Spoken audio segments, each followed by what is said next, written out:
What's going on, everybody? This is Chris Classy dropping the couch vlog. Hope you guys are having a wonderful day. If nobody tells you, remember that God loves you, Christ loves you, and I love you as well. I'm praying for you guys. Make sure you subscribe to the Taking Home podcast where I talk about professional wrestling topics. Also, interview wrestlers, and I'll put up lives like I did last night when we interviewed the wrestlers for the upcoming show this Saturday. Make sure you also subscribe to C3 Ultimate Wrestling, the YouTube channel. That's me and my wife's professional wrestling company. We lost control, but we definitely going to get it back in 2025. 2 days away from our biggest event to date, February 1st, 15th, the takeover. The board is behind it, and I side eye it, but it is a big celebration for C3 Ultimate Wrestling history. Dyer, Indiana, Harold's private venue is going to be very good. Tickets are on sale on Eventbrite. Doors open 1:45 p.m. 12:45 p.m. Excuse me. Showtime is at 1 o'clock, so make sure you get your tickets now. I wanted to talk about two things, wrestling news. I'm going to talk about the sad thing, and then I'm going to talk about the good thing, and leave on a lighter note. I wanted to speak about Asuka. Asuka has made a couple tweets about her safety and feeling in danger, and also saying that she doesn't want any romantic relationship with anybody. So please leave her alone. And basically, she's kind of skeptical of people approaching her and stuff because she don't want anybody in her private life. So I clearly want to say that she has a right to feel that way. She doesn't have to go into detail about how she feels that way. She allowed everybody to hear what she had to say about the situation. So the best thing to do is to support her decisions. Maybe wave at her, just don't approach her. I mean, that's definitely possible to do. Wrestling has brought a lot of entitlement to people who are Uber fans or fans of it, to the fact that they want autographs, they want pictures, they want hugs. I've seen people go up to Cena in a store. He's just literally shopping and recording without his permission. I've seen people also go to Cena when he's eating food with his friends and recording him and stuff like that. I've seen people get on mob on Rhea Ripley for autographs, and she signed almost everybody. I've also seen people have figures of Rey Mysterio asking him to sign each one, and he said no because eventually people knew that these people was going to sell it. I've also saw somebody pull up to Arn Anderson's house for autographs and stuff. Some people invade personal and private space a lot, to the fact that it is very, very frustrating, because some people, they don't want to say anything because they don't want a negative connotation linked to their name.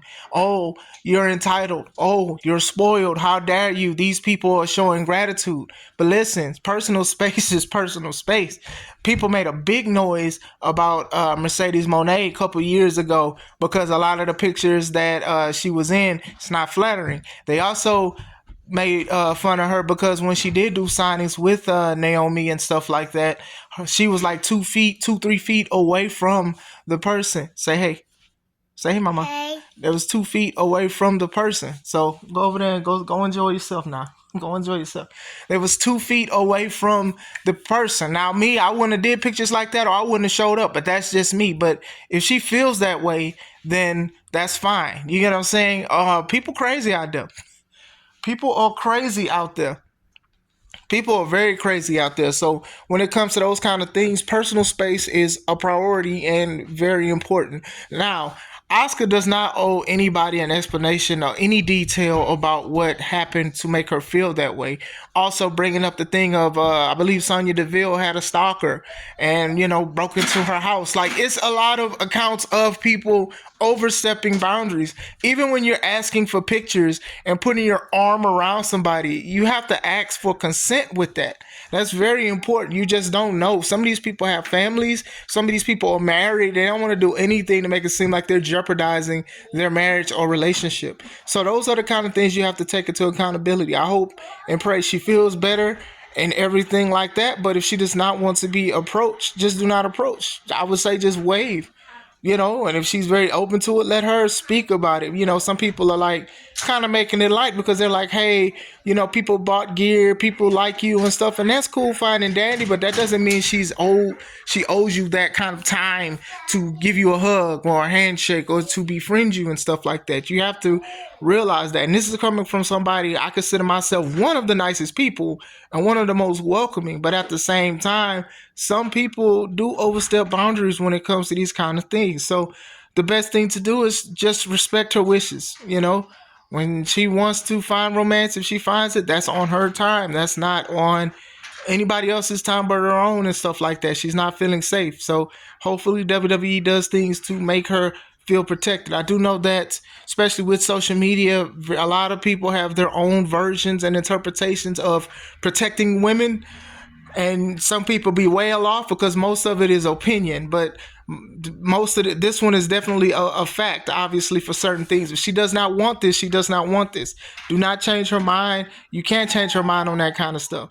These are the kind of things that I do kind of protect and try to stand up for. So I wanted to speak about that a little bit, but a lot of news, as of yesterday, it is announced that Triple H will headline the 2025 Hall of Fame. So, congratulations to Triple H. He seems like somebody that wouldn't want to go like this soon, but with everything he has done for the wrestling business and for WWE, I can see why. I look back at his career, especially the bad guy, and I think he done his job very well. I know that times have changed to where people like the bad guys more than the good guys and stuff, but I seriously could not stand Triple H back in the day. And then when I found out the marriage and all this other stuff to Stephanie, that made me not like him more. What he's like a 13-time champion, but even then, if he was a 6-time or a 5-time champion, I do think that he still had a Hall of Fame career because of what he did as far as character work and a whole bunch of other stuff. I'm not going to sit here and say I agree with every booking decision that he has done, but obviously he cares about the company. He cares about the business. He doesn't want the company to just whisper away. He doesn't want the quality to go down. They've been doing great. They've been increasing them ticket prices, though. You got to watch them gates, fam. But still, I do think that he has put his, for the most part, has done a lot of things to care for the business. Whether it was Hunter Hearst Helmsley, whether it was just Triple H, was Cerebral Assassin, The Game, DX, The Authority, a whole bunch of stuff that he has definitely contributed to WWE and professional wrestling. A lot of people use the pedigree. A lot of people look at some of his promo work as far as character base.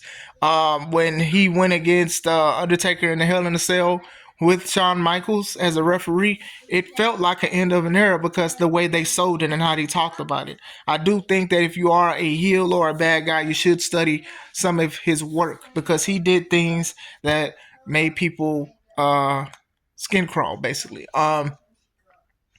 Outside of the critique of the championship wins, I do think that it would have been dope to have some more people dominant after beating him for a championship because he'd lose and then he'd win it back. Goldberg won it, he had to give it back. Uh, Other wrestlers have done like that same rinse and repeat, and yeah, I wasn't a big fan of that, but still, historic Hall of Fame career. I think the only person that really benefited from Triple H feud that won, and it was decisively at the time, was Batista. But everybody else, it was like they won it, they'd have it for a month or so, and then they lose it in a triple threat or something. It's like a rinse and repeat. But like I said, as far as a character, he did what made people pay. People wanted to pay to see somebody beat him up and knock him out and take his title, especially with the Evolution run. Evolution is a mystery. So I think that for the most part, Hall of Fame career, stuff like that, what he's contributed to the business. So congratulations to him. Sean will probably induct him. Stephanie might, heck, 3 people might induct him because Undertaker and Shawn Michaels, they were the ones who basically made the announcement at the town hall meeting. But still, some people say long overdue. Some people said he could have waited. But like I said, the man could have just stayed home, especially dealing with the health issue and retiring. Could have stayed home and then just, been on an episode of the Dark Side of the Ring in the future. Not making fun of anybody that's on it, because people go through dark times and troubling times, especially when you can't wrestle. When you can't do something that you love, sometimes that takes you to a messed up spot or whatever like that. But obviously, he's just continuing to work. He's continuing to work.